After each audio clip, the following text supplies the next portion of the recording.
Good evening. It is Wednesday, September the 17th, about 5:45 p.m. This is meteorologist Shay Gibson bringing you a first forecast, really just a follow-up from the preliminary forecast from last night. Not a whole lot of change. We'll talk a little bit more about moisture and some of the wind speeds on Sunday getting a little high.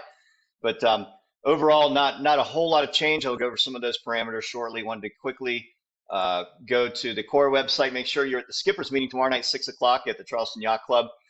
Looking forward to seeing a lot of you there. If you go to the website here, event page for day one, you'll see. I know that there was new documentation added today for the race starts for all the different boats that are going to be going in. So if you view document, you'll see 25 entries. You'll see your name in there if you're what time you start at. So usually from about 8 o'clock a.m. to about 10:01 a.m. of the race starts time so far. So looking forward to seeing everybody tomorrow night. Let's go ahead and dive into the surface map. Again, high pressure diving down from the north over Canada, moving down across the northern Great Lakes, and eventually to park over the northeastern United States, over New England.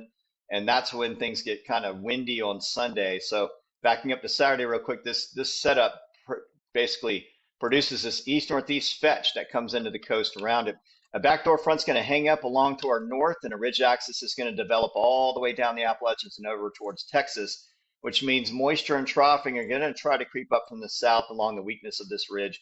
And that also enhances the pressure gradient across the area. So this zone right through here is going to be really cranking up, probably the most where that troughing is impacting or at least helping produce the pressure gradient a little bit more. If you look into Sunday, we see that frontal activity get sagging down to the southeast a little bit more in that troughing area, trying to increase that pressure gradient once again. So that's overall in a nutshell, the bigger picture of what's happening with the weather in this area.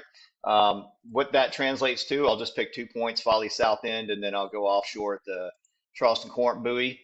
If we look at Saturday, it looks like the models are really bringing it in a little bit early. I think that's a little bit optimistic. A lot of times we end up seeing this north-northeast flow early in the morning until the sun comes out, and then we start to see the winds veering with the sunshine and becoming more parallel with the coast. So that's my prediction for Saturday morning as we wake up around 7, 8 o'clock. Sun's coming up. You have north-northeast fetch in the 8 to 12 knot ranges if it's already that high. As we round 8, 9 o'clock, we start to see northeast winds across the harbor.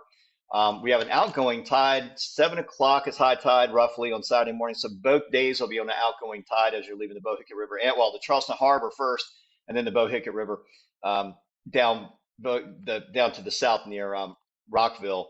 So basically, you want to come out, run your rum line all the way down if you can. And, depends on what the markers are going to be.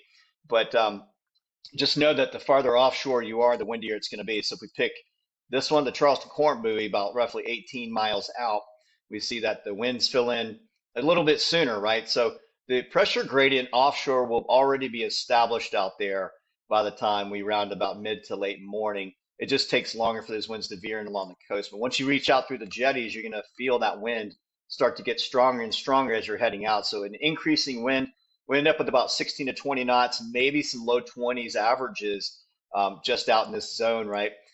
As we round the mid-afternoon hours. And then as we get into nighttime, things back down, but just be ready for an increasing wind. Things get a little bit stiff in the afternoon as you head south. Now, as we get into Sunday, this is the big, offshore here. We're talking low 20s for averages, maybe even low to mid 20s, 18 miles out. If we get closer to the coastline, I'll show you what the model's saying for Folly Beach, because this way they tend to do okay, but they underestimate a lot of times.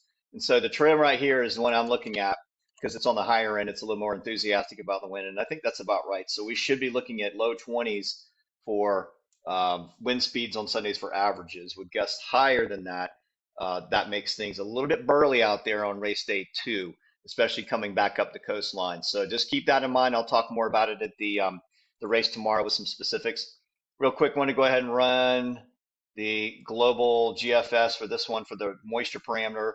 As we roll into Saturday morning, it looks like some of that moisture tries to kick up. GFS not reading a whole lot, staying a little bit more on the dry side until Monday when that troughing really reaches up there. But as we look at the NAM 12, we get to some of the medium resolution models and we back it out through Thursday, Friday, Saturday, start to see a little bit of moisture try to come up as low pressure tries to develop on that weaker end of the ridge. May get a little bit of top spin as this high pressure comes down this way. We have low pressure tries to spin in this direction, right? So this provides some top spin, which means low pressure could develop, maybe a short wave low and kick up a little bit of moisture towards the area. So I'm a little bit more concerned about Sunday than Saturday when it comes to precip, where Sunday could be a little bit messier if that moisture does make it up. Right now it's drying out, keeping most everything offshore, but we do have this low pressure that is trying to track back to the west to look at. So as days go on, Friday I'll have a final forecast. I'll have the skippers meeting tomorrow night, but we'll have a little bit more detail on that as well. As far as wave heights, going back to buoy 41033 or the Fripp nearshore buoy, looking at the Gerling Hansen plot, still predicting 8-second period with 3 feet and rising, 2 feet and rising on Saturday, and 4 feet on Sunday. I would say if you're 18 miles out, you're probably pitching 5 feet, maybe even a little bit higher at times. So just be aware that the swell heights are going to be building out there through this time period. Air temperature should be pretty comfortable. And sea surface temperature is about 77, 78 degrees, which means air temps over the water are going to be more likely closer to 80 versus 86 or 83 on Saturday, Sunday. So a little bit cooler because of that.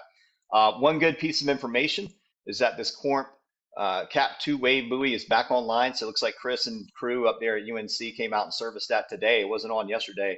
So they got that out. Back up and running. So that's a near shore parameter for your wave heights. As you leave Saturday morning, be sure to go to this website and check it out.